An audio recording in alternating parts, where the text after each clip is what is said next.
আসসালামু আলাইকুম। দাঁত থাকতে আমরা যেমন দাঁতের মর্ম বুঝি না, ঠিক তেমন আমাদের শ্বশুর শাশুড়ি বাবা মা থাকতে আমরা তাদের মর্ম বুঝি না। আজকে আমার শ্বশুর আমার জন্য পার্সেল পাঠাইছে বগুড়া থেকে। আমি শুধু জাস্ট বলছিলাম আব্বা আমার বেসনের দরকার, মানে যেহেতু রমজান মাস আসতেছে। মানে এখানে আর কি আমি দেখি নাই মৌলভীবাজারে যে কোনো মানে কি বলে এটাকে, মিল বলে না কি বলে, আসলে অ্যাকচুয়ালি আমি জানি না। মানে ভেঙে দেয় আর কি, বেসনটা ভেঙে দেবে সেটা নেই।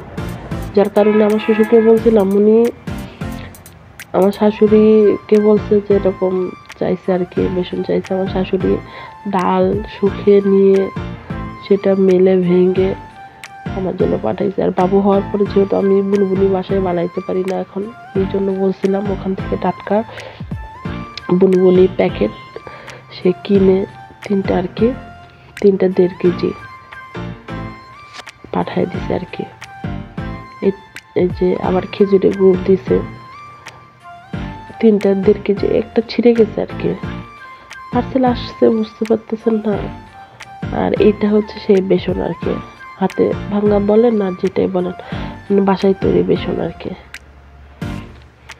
এটা রেখে দিলাম। আজকে গেছিলাম এই পার্সেল আনতে, যে আজকে বাজার করে নিয়ে আসলাম। জাস্ট আপনাদের সঙ্গে শেয়ার করতেছি কি কি বাজার করে নিয়ে আসলাম। পার্সেল আনতে গিয়ে বাজার করে নিয়ে আসা হয়েছে। এই পাটিটা আজকে কিনছি 2টা।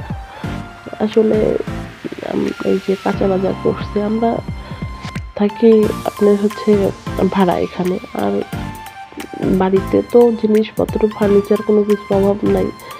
এখানে যতটুকু না হইলে না, মানে ততটুকুই আর কি নিয়ে আসা হয়েছে।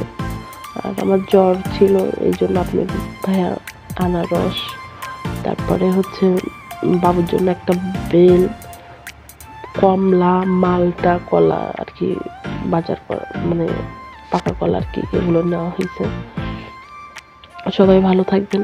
আমি কেবল নতুন ইউটিউবারই বলেন, কন্টেন্ট ক্রিয়েটারই বলেন, বা যেটাই বলেন, সবাই ভালো থাকবেন। আমার কথায় ভুল থাকলে ক্ষমা দৃষ্টিতে দেখবেন।